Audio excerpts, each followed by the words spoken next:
Hi, and welcome to Women of Worth Wednesday on High Five Live. We are so excited to have you here today, and we ask that you share where you're watching from, kind of chime in and let us know. We love seeing people from all over the world. I'm so excited to be here today with my friend. I promise I'm not just asking my friends to do these. Said everybody's your friend. I know. They're your friend. But this is my friend Jeanette Bennett, and for those along the Wasatch Front, you're probably familiar with her, or maybe for the work that she does. Sorry, I have something in my eye, and we are authentic on Women of Worth Wednesday. Getting real. We're kind of a hot mess sometimes here. So for those of you that don't know, that are joining us from maybe outside of the Wasatch Front, tell us a little bit about you, magazine owner, mother, wife. All right, so I grow magazines. We have a farm of words here. I grew up in Idaho. so it has to be a farm. Yeah, we grow magazines. So 18 years ago, we started Utah Valley Magazine. I was 25 years old. I was too young to know any better. And then since then, we've added other things. So we have a business magazine, a bride magazine. We do a lot with for Parade of Homes events and network marketing companies. And so in a year's time, we do between 30 and 40 magazines.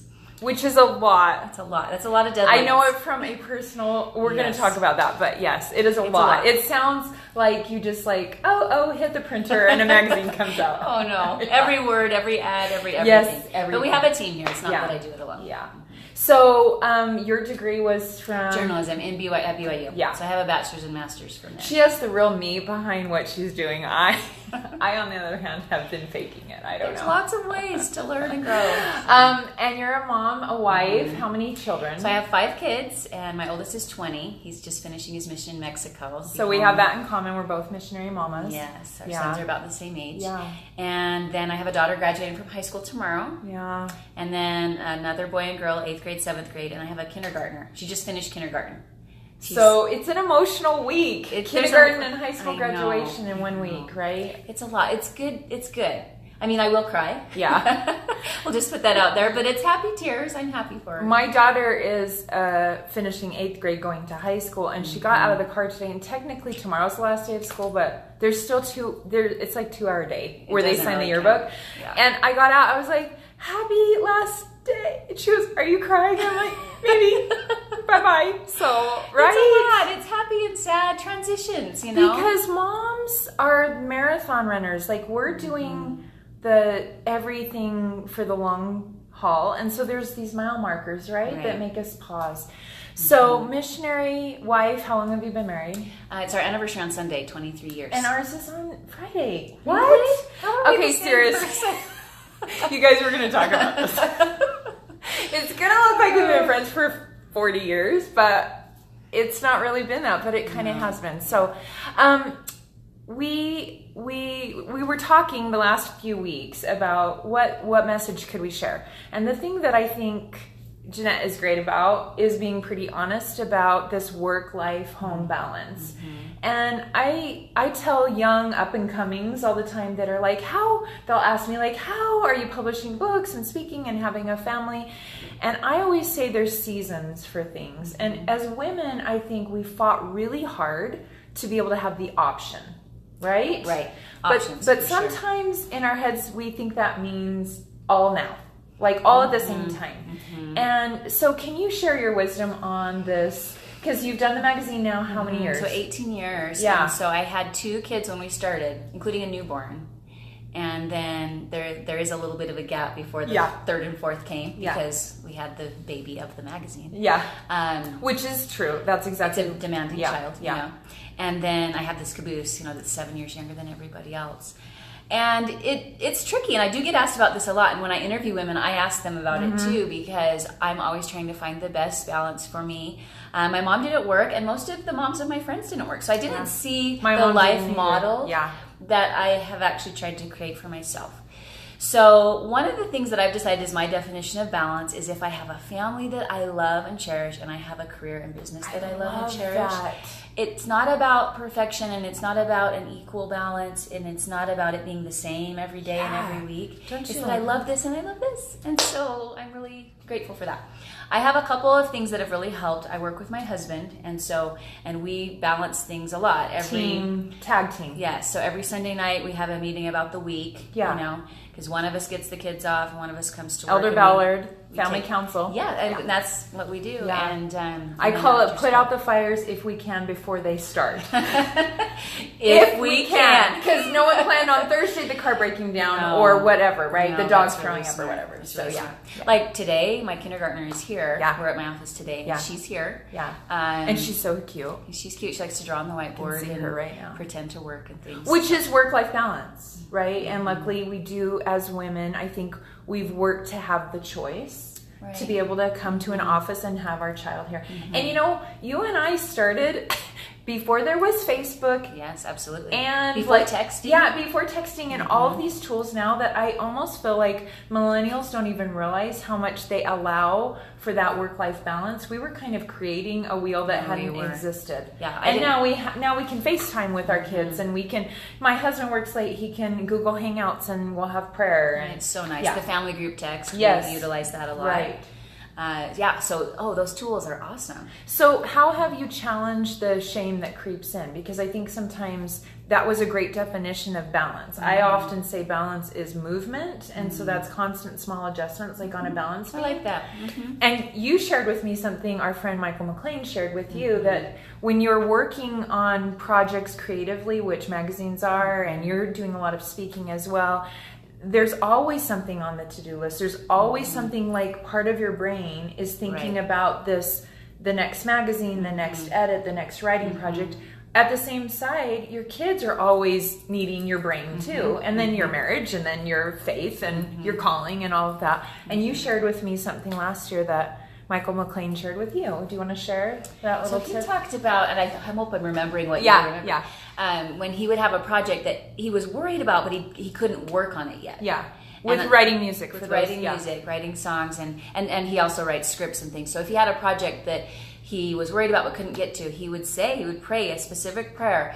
I'm not going to be able to have time to work on this until Friday. So on Friday, Heavenly Father, I'm going to come to you and pick this up from you. And so if you will be working on it, speak to Heavenly Father just so specifically. If you will be working on it, I will be ready to partner with you on that and receive it from you on Friday. And it worked for him. And so I have done that. I have prayed specific prayers about, on Friday I've got or I only have 2 hours to finish this magazine and it's 10 hours of work. Can you maximize my time? Yes. And I feel like I have had blessings, answered prayers, and it's been tough, and there's sacrifices, and my car has a dent in it, all these things that that I don't get around to, but things that have to get done and need to get done. And I've also noticed when I'm doing his work, when I'm doing the callings that I have, including Mother, that he maximizes my time. Well, and I love that principle of the Lord consecrating our efforts, but I love also that your work in the magazine realm is doing his work. I love that, I get to enjoy picking up your magazine locally, but people can find you if they don't have access on now because of the internet. They can find your great content, and you don't have to worry that this magazine is going to be picked up by your teenage kids and see something that's not appropriate. And I've appreciated that you have really provided quality goodness for people to consume. And to me, that is Heavenly Father's work, right? It's not being Young Women's president, but sometimes we define Heavenly Father's work as in the temple, right? And serving in our callings. And it is that. It is that, but it's also these other things. I have felt, you asked how I overcome maybe the guilt or the shame. I have felt that this is part of my divine calling. Right. And there's things in my patriarchal blessing that help me understand that talk about a professional life. And so I've tried to just stay Embrace in touch that. with him and embrace it. And there are times I have felt like I'm starting to get out of balance here, and I've tried to swing back. But I do feel like this is part of who he wants me to be. And it also has helped me in my callings. I've noticed when I sit in a ward council or a state council. You understand that dynamic. I understand the dynamics. I understand how to get things done, how to organize something, And how to work with men and women. Guest speakers for your youth. There have been some perks. You have a good Rolodex. I've met a few people that come to Fireside. She hangs with a few people, I'm just saying. So there's been some perks like that. Well, and I think too, I'm just going to tag onto that. It's the glass ball, rubber ball, right? And sometimes your calling at church is because you're in charge of youth conference, right? Sometimes it's your family because there's a health crisis, or your marriage is struggling, or your kid is struggling. Right. I think the hard thing is, and she and I are now friends. Right now I feel like my glass balls are in like multiple fronts, and so then I really go to my knees a lot more, and I say, Heavenly Father, like literally this area of my life needs me, this area of my life, and nothing looks like it's working very well. And so I think sometimes we do shows like this, or we post on Instagram, or you see people at church and you think, gosh, they've got great work-life balance. Look at how showered they are today. Yes. Jeanette sees me on a special little app called Marco Polo. Most of the time I'm not showered. I almost thought she wouldn't recognize me because she always looks beautiful. And I message her from like my car on the way to the gym. And so I think it's important to understand that. And then I think the other thought is, I feel like I'm a better mother, like you said, if I'm living my mission. And my children have come to reflect that back to me because they're older now, to say, you know what, we know you're doing what Heavenly Father's asked you to do, and that only makes us better wives and mothers and everything. I think one thing that's cool about being a woman is there are options, right? And we're lucky when we have the options. Yeah.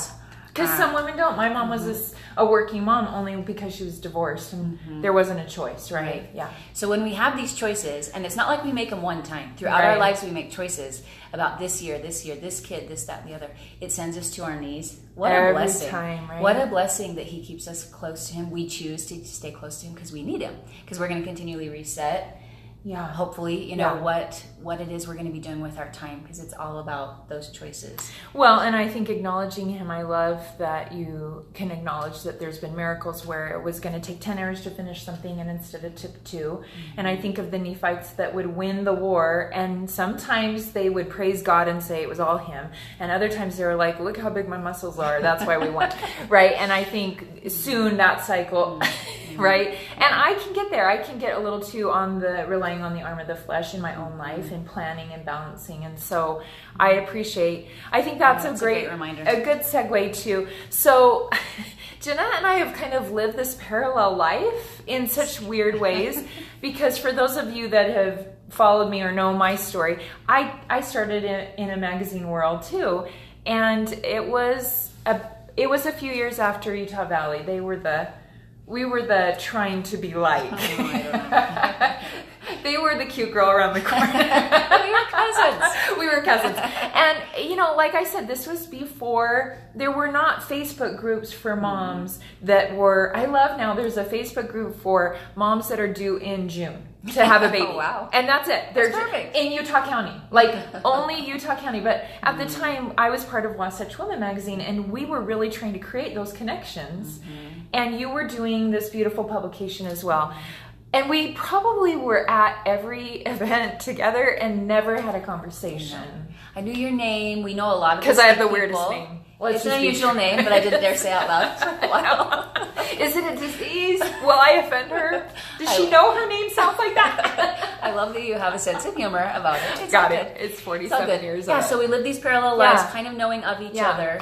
And then strangely, it was a year ago? A year ago. Like our friend anniversary just happened, I think. So. Yeah, I took some detours. I did the magazine. It was bought out. I thought I was out of a job. They hired me to be the editor. And I was like, okay. And I'm doing the work-life balance of driving my daughter to preschool. And it was just the beginning of telecommuting. So I felt as a woman, I needed to still make a face in the office. Because they weren't sure how I was putting together all these magazines at home. I don't know what I was thinking, but I was really trying to do that. And it's a challenge. I love that I could work from home, but there were days I thought I really just need to be in an office where I can't pick up peanut butter off the floor, or whatever. And then Heavenly Father kind of said to me pretty clearly, it's time to leave. And I walked away from my Rolodex, really. Within a few years, it kind of all quieted it down. Well, you had other chapters yes, that you needed to do. I did. And for those, I've shared this story before. Fast forward, then I wrote a book, struggled to get it published. It finally was published. And then last year, Jeanette came to interview me at my home for her magazine, and I think it was 3 hours. I felt really bad after awesome. I don't know how long it was. It was just fun. I was like, she does not have that much time to be with me. But it so felt like, why haven't we had a conversation? And I think that's the message I wanted to kind of end with, that I've decided we're kind of Alma and Amulek, and I don't know who's Alma and who's Amulek. Which one am I? But I think we both have a good circle of friends. We have relationships in our extended families. We have families ourselves, which I think you get to the age where in my 20s, I cared how many friendships were inviting me over. And now I'm like, have I gone on a date with my husband? Right. I don't know if I have time. Yeah. Priorities change through the different chapters. But I feel like this year, we did find this app called Marco Polo. And I don't know why I had the courage to kind of message you that day, but it's perfect for our lives because I'm not a great texter, and phone calls you feel like you have to either get back to or answer, and FaceTime you have to schedule. This app you can just leave a video message and then the other person can respond when they want, which has allowed me to connect with family and whatever. I'm not trying to do commercial, but we found a way that we've communicated. And what's been a blessing for me is because we've lived kind of parallel lives and we have similar desires in our hearts and we're kind of at a similar stage. I can process things with you that other people are like, yeah, well, why are you even doing that? Or why do you even care about that? And you understand. And I've appreciated that. So I guess I wanted to just invite those out there that kind of think, I have enough friends. Maybe you're new in a ward. You already have all the people you think you need. I think Alma and Amulek had pretty full lives. Alma had already been, really successful. Amulek had been pretty successful. But they were stronger together. Yeah. And they were able to influence. And found each other later. They did. They found each other later, had a strong bond, spent time together bonding before they went out to do their work together. And then they brought different things to the talks they would give and the ministering that they did, which I feel like we do. Yeah. And I just feel like friends, you're right, you always need friends. And what you bring to me is someone I know I can be honest. And I'm really honest with Jeanette. Sometimes I'm like, I really have only known her a year. I'm telling her everything. It's honest but positive. Yeah, I hope so. Because some days I process some hard things that don't feel super... but it doesn't bring me down. It's not like we want to pull each other into this funnel of gossip or negativity. But we can process some of the feelings that I think you're just like, wait, that triggered me. I don't know who to talk to about it. I don't want it to be gossip. Who can I trust? Yeah, and then you've helped me think through some things, and some of the challenges I've shared with you, you've gone through things or seen other people go through, and so you give me advice of like, this is maybe a way to think about that, and so it's been really helpful. And she'll message and say, oh, you look so pretty, and I'll say, oh, you look so pretty, and your kids don't really notice that. They don't notice. No, see, that's fine. And I think we need to lift each other up. And I think be honest with each other, like, I think especially as women, we kind of get a bad rap that sometimes we're competitive. Right. And we can be. I know. And I can get triggered. I think I've messaged you a number of times like, I feel jealous of that person, or they seem to be selling more books than me, or they're more successful, or they seem to be always in Hawaii. How is everyone always on vacation? How's everyone in Paris and I am not, right? Yes. But I think there's another part of that we need to do a better job of showing, especially our girls, that women can have really beautiful relationships that support and sustain. And I think that's why we know how to minister. I think so. Yeah, I think we know we need each other. And men sometimes don't really realize that until it hits the wall. And their lives would be better. Yeah. In the For Strength of Youth book, friends is one of the categories. It's a gospel principle. Yeah. Friendship. And what does it say? You want to paraphrase it? It says that your friends greatly influence who you become. And they also make it easier. They can make it easier for you to live the gospel of Jesus Christ. And you make it easier for me. No, you make it easier for me. And I think that's true. I think I have talked to people that have left the church, and what's a unifying theme is that they had a story and there wasn't a place to process it. And so, and I don't mean to like trivialize or minimize a complex issue of like a faith crisis or a struggle in your marriage or whatever, but I think it's key. I have what I call marble jar friends, and Jeanette's become a marble jar friend. At a time I felt like I had some already, you know. I don't need a big tribe. I have a tiny tribe of people, and I felt like it was such a blessing. I'm so grateful that I stayed open to that, because like it kind of surprised me. And I mean, we go to a lot of social things where you're friends, but I feel like we've gotten to the point where we're friends in a place where I can, she knows when things are hard, and I have trusted her with that. And I guess that's the other invitation. To be a friend means you're going to have to be willing to risk. Right. And with the ministering changes that have happened, it's so easy to be like, oh, I'll just be the minister. I don't really want to be ministered to. And so I have to be open both ways. Yeah, and I think teenagers all the way through, we won't say, well, I'm 47. I don't mind saying 43. 43, She's right? older. and wiser. And that it's true that we do. Can we stay open to that? Because I love when I meet older people than even me in their 70s and 80s, and they're still willing to connect. Some of those women have become my dearest friends because maybe we were partnered together in ministering assignment or something. They need us and we need them. Yeah. So I think one key too is if you feel like you want more friends or need more, to be a friend. Yes. To look for ways that you can serve someone else. And reach out. Reach out. Don't wait for other people to reach out to you. Hopefully people do reach out to you, but don't wait for that. How do you do that when you're so busy? Because I think we are Mormons and we like to have lists and we like to look perfect. So what that kind of combination is. I think sometimes we make it harder. We think it's going to take an hour to be a friend. Yes. It takes 5 seconds. Yeah, you can. It takes walking. You can send a sweet text. I was just thinking about you, or you gave a great lesson today, or even just walking down the hall, taking an extra 2 seconds to really look at them and say, Susan. Yeah. Oh, I've missed you. Yes. It's good to see you. Yeah. That's great. That only took 2 seconds. Yeah. And I think sometimes we just make it harder than it needs to. Listen, we don't have coffee time.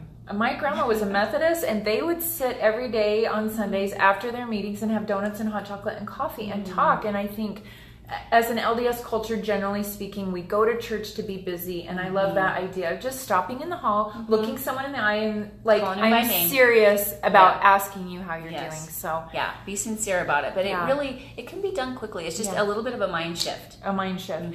Yeah. And I think I hope that's the takeaway today. Your friends do help you forward in your life, and can you stay open to that so that you're not closing yourself off to, well, I have all the friends I need. I don't need any more friends. Because I'm grateful that at this stage of my life, Heavenly Father's like, how about I give you a friend that kind of totally gets it? I know. And then you can confide in them, and that supports me. I feel like I can go on to do the next speaking event or whatever, and I know if it doesn't go well, I can process and it's safe with you. So and we have a lot in common, and that helps our friendship. But I also have friends I don't have a lot in common. Yes, same. And that's great too. Yeah, they enrich They my do life. not care one bit how many books I sell, and it grounds me, right? Right. They don't care who I spoke with or where whatever. And that's fine. I think we need friends who have different perspectives. Yeah. And as long as we're all being positive and helping each other to live the gospel of Jesus Christ, like it says in For Strength of Youth, that's the kind of friend you need. So. And I think it's such an important takeaway that this work-life home balance thing, if there's a woman in your life, this is Women of Worth Wednesday, right? Share it with someone that's trying to juggle now with Etsy. And there's a lot of women that you may think are stay-at-home moms and they're not juggling a career or a hobby or something.